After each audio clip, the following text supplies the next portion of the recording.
आपके साथ मैं हूं अर्पिता आर्या। कोरोना वैक्सीनेशन का दूसरा चरण आज से शुरू हो गया है और दूसरे चरण के पहले ही दिन प्रधानमंत्री नरेंद्र मोदी ने वैक्सीन लगवाई। वैक्सीन से जुड़ी अफवाहों पर विराम लगाने के लिए पीएम मोदी ने कोरोना वैक्सीन की पहली डोज ले ली। पीएम मोदी ने खुद ट्वीट करके इसकी जानकारी दी।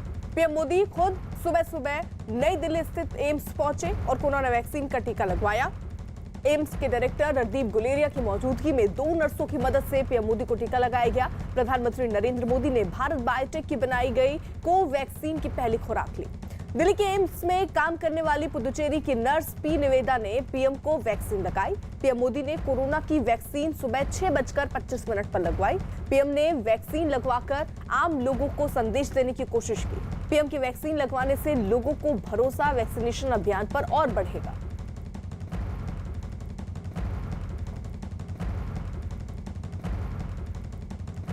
तो सुबह सुबह ही प्रधानमंत्री नरेंद्र मोदी एम्स पहुंचे और उन्होंने वहां वैक्सीनेशन की जो प्रक्रिया थी उसमें वो शामिल हुए और सीधे सीधे ये मैसेज उन लोगों को जिनके मन में थोड़ा भी डर है या भ्रम की स्थिति है उसे दूर करने की प्रधानमंत्री नरेंद्र मोदी ने खुद पहल की, खुद पहुंचे हैं। उसके बाद वैक्सीनेशन में हिस्सा लिया, वैक्सीन लगवाया, उसके बाद लोगों को मैसेज भी दिया, बाकायदा एक ट्वीट किया और ट्वीट करके भी उन्होंने लिखा कि लोगों को आगे आना चाहिए, डरने की जरूरत नहीं है, पूरी तरीके से ये वैक्सीन आपके लिए सेफ है। साथ ही साथ एक आह्वान जो प्रधानमंत्री नरेंद्र मोदी हर मंच से करते रहे हैं कि आपको सोशल डिस्टेंसिंग मेंटेन करना जरूरी है, साथ ही साथ मास्क लगाना भी जरूरी है।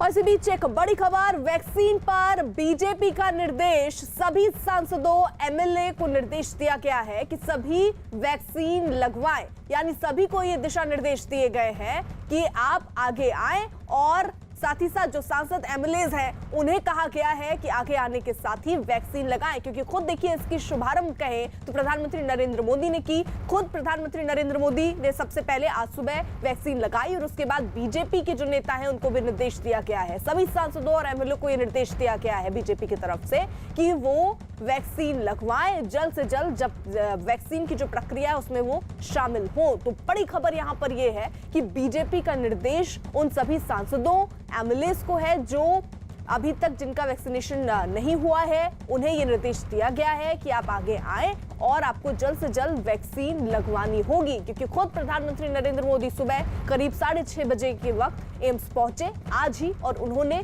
वैक्सीन लगवाई और इसी के साथ साथ लोगों से आह्वान किया। लेकिन लोगों में सही संदेश जाए और लोग और जागरूक हो, इसके लिए जरूरी है कि और लोग भी आगे आए और इसीलिए शायद यही रणनीति बीजेपी ने ये निर्देश दिया है तब सभी अपने सांसदों को, अपने एमएलएस को कि आप आगे आए और वैक्सीनेशन की जो प्रक्रिया है उसका हिस्सा बने, यानी आप वैक्सीन लगवाएं जितनी जल्दी मुमकिन हो।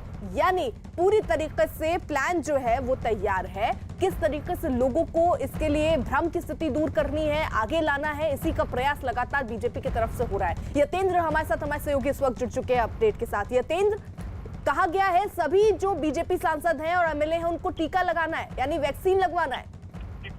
देखिए, बिल्कुल जिस तरह से कोविड के जो नियम बनाए गए हैं कि अभी 60 साल से ऊपर और या जिनको ज्यादा जरूरत है उनको, और जैसे जैसे चरण बढ़ेंगे उस हिसाब से टीका लगवाना। और बीजेपी अध्यक्ष जेपी नड्डा ने भी अपने सभी जितने भी वरिष्ठ मंत्री हैं, सांसद हैं या विधायक हैं जो इस श्रेणी में आते हैं, उन सभी के लिए निर्देश जारी कर दिए कि वो अपने अपने एरिया में ही, अपने अपने लोकसभा, अपने अपनी विधानसभा में ही जाकर टीका लगवाएं, क्योंकि कोविड वैक्सीन को लेकर कई लोग बड़े भ्रम फैलाए जा रहे हैं कि वो सुरक्षित नहीं है या उसके दूसरे रीजन हैं और बीजेपी वाले नहीं लगवाना चाहते हैं। तो ऐसे में उस एरिया की जनता में विश्वास जगे कि जब वहाँ के सांसद, विधायक या मंत्री खुद टीका लगवाएंगे तो इससे एक जागरूकता फैलेगी और लोगों में एक कहीं ना कहीं एक मैसेज जाएगा कि बड़े नेता भी टीका लगवा रहे हैं। तो ऐसे में जेपी नड्डा की तरफ से निर्देश सभी नेताओं को जारी कर दिया गया और एक मैसेज और इसमें दिया गया है निर्देश कि कोई भी नेता, पार्टी का नेता फ्री वैक्सीन नहीं लगवाएगा। फ्री वैक्सीन केवल आम जनता के लिए है, वो अपना खर्चा वहन कर सकते हैं। तो ऐसे में जो वैक्सीन पैसे जो खर्चा उसका तय किया गया, उसी खर्चे उसी दर के आधार पर वैक्सीन लगवाएं। फ्री वैक्सीन सभी के लिए, बीजेपी नेताओं के लिए मना कर दी गई है कि वो केवल आम जनता, गरीब लोगों के लिए। जी बिल्कुल यतेंद्र, आप नजर बनाए रखिए। हमारे साथ अभिषेक भी इस वक्त मुंबई से जुड़ चुके हैं, उनके पास भी कुछ अपडेट है, सीधे रुक कर लेते हैं अभिषेक का। अभिषेक, देखिए, इस समय मैं जिस वैक्सीनेशन सेंटर में खड़ा हूं, यहां कोवैक्सीन इंजेक्शन दिया जा रहा है। मुंबई का ये जे हॉस्पिटल है, सबसे बड़ा हॉस्पिटल है और यहां पर कोवैक्सीन का इंजेक्शन दिया जा रहा है। बहुत कम ऐसी जगह है मुंबई में जहां कोवैक्सीन का इंजेक्शन दिया जाए, जिसके लिए इस तरफ देखिए सीनियर सिटीजन सहित तमाम सारे लोगों की लाइन लगी हुई है जो यहाँ पर कोवैक्सीन लगवाने के लिए पहुँचे हैं। प्रधानमंत्री ने आज जिस तरीके से कोवैक्सीन लगवाई है, उसके बाद भरोसा कहीं ना कहीं और बढ़ा है। हमारे साथ इस पूरे प्रोग्राम को डिज़ाइन करने वाले, सुपरवाइज करने वाले डॉक्टर हमारे साथ हैं। सर, जिस तरीके का ये पूरा वैक्सीनेशन का कार्यक्रम है, आज किस तरीके का रिस्पॉन्स है जो सेकेंड फेज का? रिस्पॉन्स तो बहुत बढ़िया है, लेकिन सुबह से आज ऐप जो रहे कोविन ऐप 2 जो अभी नया आज से जो चालू होने वाला था, उसमें थोड़ी सी तकलीफ आ रही है हमको रजिस्ट्रेशन की। अभी रिसेंट में भी आधे घंटे पहले वो चालू हुआ है, तो हमको भी थोड़ा सा डिफ़िकल्ट हो रहा है। बट ये तो ऐप का जो इशू है, ऐप का अगर रिजॉल्व हो जाता है तो हमें तो आप देख ही रहे हो कि कितने सारे लोग लाइन में खड़े हैं। खास करके कोवैक्सीन को लेकर के, चूंकि जनता में बहुत भ्रम था, चीज़ें थी, यहाँ पर ये पहला ऐसा वैक्सीनेशन सेंटर है जहाँ कोवैक्सीन लग रही है।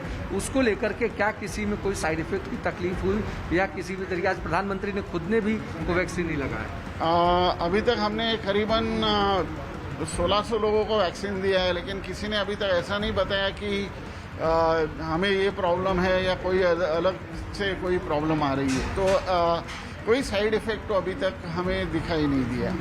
बिल्कुल, यहाँ पर मैं अब बताना चाहूँगा, तमाम सारे लोग जो लाइन में लगे, हम इनसे भी पूछ लेते हैं। जो लोग यहाँ पहुँचे हुए हैं वैक्सीन लगाने के लिए, आप मैडम सीनियर सिटीजन हैं, आप लगवाने के लिए पहुँची हैं वैक्सीन, कैसे देख रही हैं? लोगों को क्या कहना चाहिए?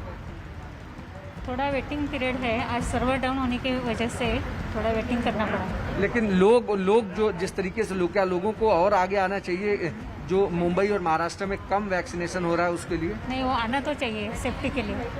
क्या किसी भी तरीके का कोई डर है क्या वैक्सीनेशन? कोई डर नहीं। बिल्कुल, यहाँ पर और तमाम सारे जो स्टाफ हैं, लोग हैं। सर, ये बताइए कि आज आप वैक्सीनेशन कराने आए हैं, किस तरीके से देखते हैं और लोगों को किस तरीके से आह्वान करेंगे? It's good, so you should take it. बिल्कुल, यहाँ पर देखिए तमाम सारे स्टाफ और ये कोवैक्सीन का ही इंजेक्शन दे रहे हैं और जिस तरीके से डॉक्टर ने बताया कि 1600 लोगों को वैक्सीन दी जा चुकी है इस सेंटर पर, लेकिन अब तक किसी भी तरीके की शिकायत नहीं है। यानी लोगों को अब सामने आकर के और वैक्सीनेशन कराना चाहिए। इस तरीके की मुहिम हर तरीके से चलाने की कोशिश हो रही है डॉक्टर्स की तरफ से, हॉस्पिटल्स की तरफ से। बिल्कुल अभिषेक, रहिए आप साथ। इस बीच दिल्ली से हमारे साथ हमारे सहयोगी जावेद भी जुड़ चुके हैं। जावेद का भी जल्दी से रुख कर लेते हैं। जावेद, आप कहां पर मौजूद हैं और वहां से क्या तस्वीरें? राजीव गांधी हॉस्पिटल पे हमारी मौजूदगी है अर्पिता, और देखिए यहाँ पर जो दूसरा चरण है वैक्सीनेशन का, उसकी शुरुआत यहाँ पर सुबह से हो गई है।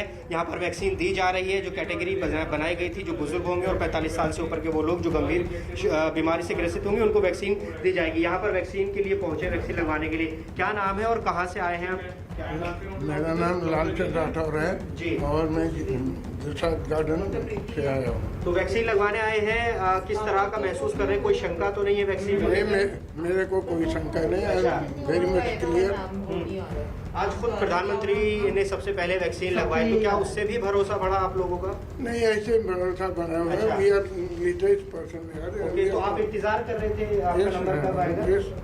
अच्छा, देखिए ये यहाँ पर वैक्सीन लगवाने के लिए पहुंचे हैं। यहाँ पर इनकी जो कागजी कार्यवाही है वो हो रही है। यहाँ पर आपको बता दें कि कुछ लोग ऐसे हैं जो यहीं पर आकर अपना रजिस्ट्रेशन भी करा रहे हैं। यहाँ जो वैक्सीन लगा रहे हैं उनसे हम बात करते हैं। मैम, सुबह से अब तक कितने वैक्सीन लगा चुके हैं यहाँ पर, जो दूसरे चरण में शुरुआत हुई है? अभी लगा नहीं है, 44 लग चुका हूँ। 44 लगा चुके हैं। तो ये इसमें ज्यादातर कौन लोग आ रहे हैं, 60 साल से ऊपर या कोमोर वाले? दोनों ही है, 60 प्लस भी है विद तो कैसा रिस्पॉन्स मिल रहा है मैम आज पहले दिन? पॉजिटिव रिस्पॉन्स है, लगवा रहे हैं, खुशी से आ रहे हैं। टारगेट कितना है आज का आपका? 100 है दोनों का मिलाकर, second dose and plus 50 plus and comorbid तो ये डिजीज। किस टाइम से शुरू हुआ था और कब तक ये लगेगा? 9 to 5 टाइमिंग से हमारे। अच्छा, देखिए 95 टाइमिंग्स बता रहे हैं और 100 का टारगेट है, 44 लग चुके हैं। तो आप समझ सकते हैं कि अच्छी खासी संख्या में इस सेंटर पर जो है वैक्सीन दी जा रही है। देखिए अब ये यहाँ पर वैक्सीन की तैयारी है, यहाँ वैक्सीन इनको लगाई जाएगी, ये डोज जो है वो तैयार कर रहे हैं। मैं अगर तस्वीर यहाँ पर और भी दिखाना चाहूँ, दूसरी तरफ जो ऐसे लोग हैं जो वैक्सीन लगवा चुके हैं, कुछ ऐसे बुजुर्ग हैं जो अपने वेटिंग एरिया में इंतज़ार कर रहे हैं वैक्सीन लगवाने के बाद, ऑब्जर्वेशन रूम में है। मैं यहाँ पर ऐसी तस्वीरें दिखाना चाहूँगा। देखिए कुछ बुजुर्ग नज़र आ रहे हैं जिन्होंने वैक्सीन लगवा लिया है। अर्पिता, उनसे भी एक बार रिएक्शन लेते हैं, वो क्या सोच रहे हैं, इनसे हम बात करते हैं। सर आपका नाम बताइए, वैक्सीन लगवा ली आपने? लगा ली। अच्छा, कोई दिक्कत महसूस हो रही है? नहीं, कोई नहीं। अच्छा, तो क्या कहेंगे, आज इंतजार कर रहे थे लोग कोरोना से, जिस तरह से हम लोग शुरुआत से लड़ाई, अब वैक्सीन लगी, अब सेफ महसूस कर रहे हैं? हाँ, सेफ महसूस कर रहे हैं। हम तो सोच रहे थे कि कब हमारा नंबर आएगा। अच्छा, आज आ गया। तो आज पहले दिन ही आपने लगवाया? आपने भी लगवाया मैम, आप क्या कहेंगी? ठीक है जावेद, जरा आप रहिए और नजर बनाए रखिएगा। तो लोग जो हैं वो भारी तादाद में देखिए पहुंच रहे हैं और ये संदेश भी प्रधानमंत्री नरेंद्र मोदी ने खुद लगवा कर दिया कि डरने की जरूरत नहीं है। उधर वाराणसी में दौरे के दूसरे दिन बीजेपी अध्यक्ष जेपी नड्डा ने काशी विश्वनाथ के दर्शन किए। विश्वनाथ मंदिर में जेपी नड्डा ने पूरे विधि विधान से पूजा की। उन्होंने शिवलिंग पर दूध चढ़ाया। फूल चढ़ाने के बाद नड्डा ने महादेव के सामने मत्था टेका। इससे पहले कल उन्होंने बीजेपी के नए दफ्तर का उद्घाटन किया था और कई कार्यक्रमों में भी हिस्सा लिया था।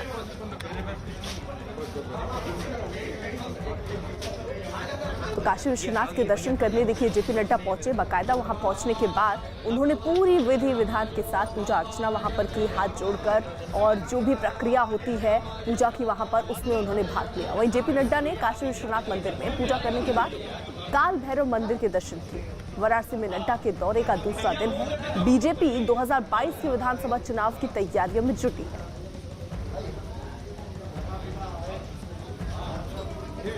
और ये दो तस्वीरें हम आपको दिखा रहे हैं, जहां एक तरफ वो काल भैरव के दर्शन करने भी पहुंचे जेपी नड्डा, वहीं काशी विश्वनाथ मंदिर में भी पहुंचे और पूरी विधि विधान के साथ उन्होंने पूजा अर्चना वहां पर की और एक तरीके से 2022 की जो रणनीति है उसमें जुट चुके हैं। विधानसभा चुनाव की तैयारियों में जेपी नड्डा इस वक्त लगे हुए हैं और उसी के क्रम में और काल भैरव के दर्शन करने सब पहले वो पहुंचे और उसी के बाद काशी विश्वनाथ में उन्होंने पूजा अर्चना की।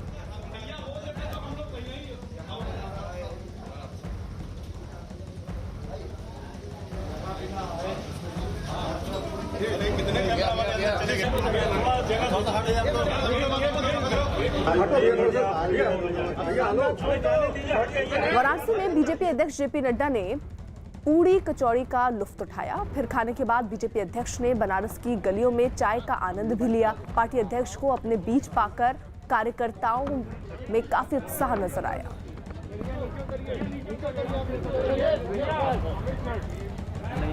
बाकायदा यहाँ पहुंचने के बाद पूरी कचौड़ी का लुत्फ उठाते हुए जेपी नड्डा इस वक्त देखिए तस्वीरों में उस वक्त नजर आए और वहां पहुंचकर उन्होंने चाय का भी भरपूर लुत्फ उठाया। तो एक तरीके से वो संदेश बनारस वासियों को भी देने की कोशिश, जिससे सीधा जुड़ाव बनारस वासियों का रहा है। चाहे वो पूरी कचौड़ी सुबह खाना हो, ये सारे ऐसे कल्चर हैं जो बनारस में काफ़ी फॉलो किए जाते हैं और वही संदेश, उसी तरीके के मैसेज पहुंचाने की कोशिश दरअसल जेपी नड्डा की भी रही। वहां पहुंचे और अमूमन बनारस वासी जो हैं वो सुबह पूरी कचौड़ी का नाश्ता करना बहुत अच्छा मानते हैं और ज़्यादातर लोग पूरी कचौड़ी खाते हैं और उसी क्रम में जब जेपी नड्डा बनारस पहुंचे तो वही संदेश, वही अप्रत्व दिखाने की कोशिश उनकी भी रही। इससे पहले बीजेपी अध्यक्ष ने वहां बूथ लेवल के कार्यकर्ताओं से मुलाकात की। बीजेपी आगामी विधानसभा चुनाव की तैयारियों में जुटी है। कल ही नड्डा ने वाराणसी में नए बीजेपी दफ्तर का उद्घाटन किया था, जिसे पूर्वी उत्तर प्रदेश का सबसे बड़ा बीजेपी दफ्तर बताया गया।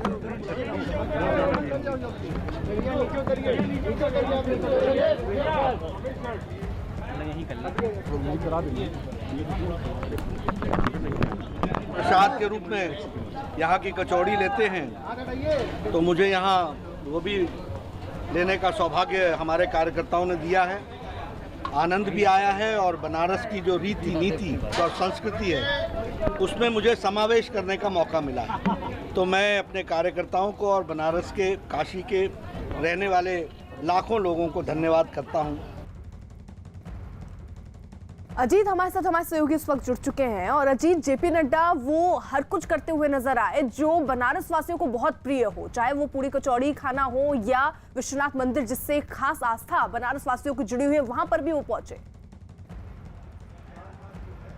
देखिए, बिल्कुल जिस तरह जेपी नड्डा लगातार 2 दिवसीय वाराणसी दौरे पर थे, उनका फोकस उत्तर प्रदेश है। चूंकि 2022 का चुनाव है, उसके पहले पंचायती चुनाव है, उसको लेकर उन्होंने कल भी मीटिंग थी, बैठक थी और सुबह बाबा विश्वनाथ पहुंचे, वो पूजा की। उसके बाद दीनदयाल उपाध्याय उपवन पहुंचे, जहां उन्होंने बाकायदा श्रद्धा सुमन माल्यार्पण किया और उन्होंने सीधे तौर पर कहा कि हमारी जो लड़ाई है वो लगातार चलती रहे और बीजेपी बूथ, मेरा बूथ सबसे मजबूत, यानी हर घर तक पहुंचना है, हर कार्यकर्ता तक पहुंचना है। लिहाजा वो अपने कार्यकर्ताओं में जान फूंक रहे हैं। कल संचारी रोग का कार्यक्रम था, उसको लेकर भी उन्होंने कार्यकर्ताओं से बात की थी। तो लगातार एक के बाद, चूंकि वाराणसी वीवीआईपी इलाका माना जाता है, वहां से प्रधानमंत्री का संसदीय क्षेत्र है और अखिलेश और प्रियंका गांधी जिस तरह पिछले दिनों वाराणसी को लेकर उन्होंने खासा फोकस किया, उसको लेकर बीजेपी, चाहे बीजेपी पार्टी हो या फिर उत्तर प्रदेश के मुख्यमंत्री योगी आदित्यनाथ, तो सभी बनारस को फोकस करें। और जेपी नड्डा का ये 2 दिवसीय दौरा काफी महत्वपूर्ण है, क्योंकि वो अपने जो मंडल अध्यक्ष हैं, जो बूथ अध्यक्ष हैं, जो जिला इकाइयां हैं, सबसे बात कर रहे हैं एक-एक करके, क्योंकि इसके पीछे एक बड़ा मकसद है और उस मकसद को देने में कहीं ना कहीं बीजेपी कामयाब होती नजर आ रही है। और इस 2 दिवसीय दौरे में जेपी नड्डा की तरफ से भी एक बिंदु पर कार्यकर्ताओं से बात की गई है।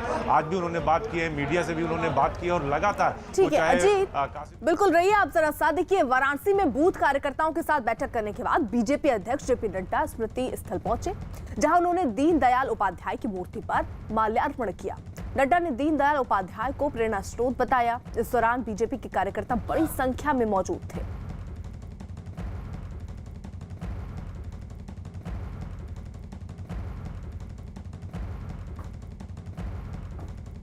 करोड़ों कार्यकर्ताओं का प्रेरणा स्रोत रहे। वैचारिक पृष्ठभूमि पर उन्होंने भारतीय जनसंघ को और भारतीय जनता पार्टी को और भारतीय विचारधारा को एक नई दृष्टि दी, जो भारतीय संस्कृति से रची बसी और भारतीय राजनीति में भारतीय विचारधारा का महत्व, यह उन्होंने हम सब लोगों को बखूबी बताया। आज उनकी पुण्य स्थली पर आकर, स्मृति स्थली पर आकर एक हम सब लोगों को एक ऊर्जा मिलती है, प्रेरणा मिलती है